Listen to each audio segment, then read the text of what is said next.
we're going to be running some trails here pretty soon. We're going to do Rausch Creek to kind of shake out any problems with the Gladiator, and then we're going to do Windrock in about a month.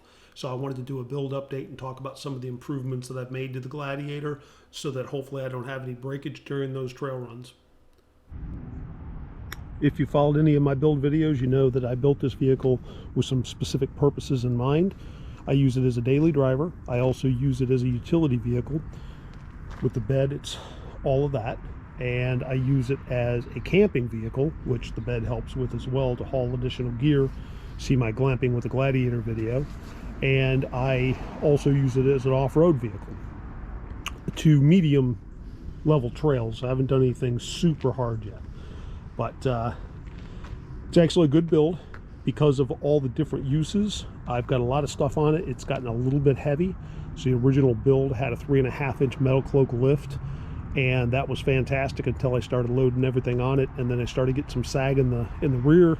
And right now it kind of sits up a little bit in the rear. I actually put 4.5-inch springs with some spacers in the rear to accommodate the load, especially since I want to tow a trailer. I've already towed a U-Haul loaded down pretty good, and that actually helps. It makes it so it doesn't sag so bad when you're towing a heavier load. So that's a basic build, but because the rig has gotten heavier and heavier, I know that I'm putting a lot of stress on the axles. So for my four-wheel driving, I decided that we're doing a Windrock trip here in about a month. So I wanted to go ahead and beef it up just a little bit to make sure that the axles could kind of withstand that load. I don't want to be out on a four-wheel drive trail and have an axle failure. So what I did is I added RCV chromoly front shafts. I've heard great things about these shafts. They're supposed to be super strong, so I'm looking forward to testing those out. I've been running them as a daily for probably about 2 months now.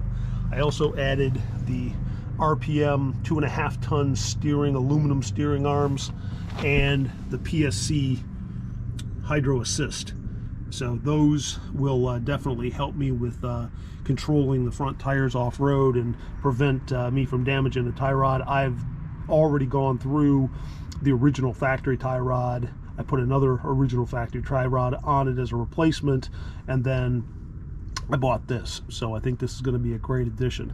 The PSC steering should really help me when I'm off-road turning the 37s.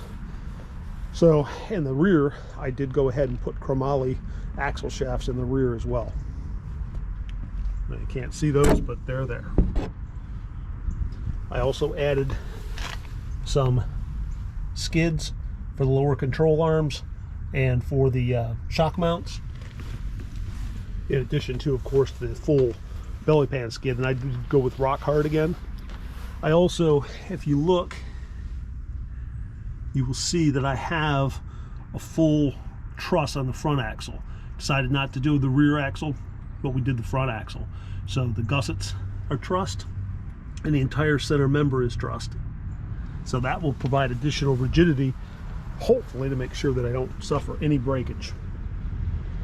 Now we're going to be going and doing a shakedown run next weekend at Rausch Creek, and it'll be a good time to test this and make sure that everything's functioning properly. But then of course we'll be doing the Windrock trip, and in one of my previous videos I showed one of the other additions for Windrock was putting the KC lights on, because we're talking about doing some night driving. So stay tuned, and we'll do the Rausch Creek video hopefully soon, and then of course following up with the Windrock trip. Thanks for watching. So hopefully you enjoyed this video. We're going to test out this build. Stay tuned for footage from the Rausch Creek trip, and then of course in a month the Windrock trip.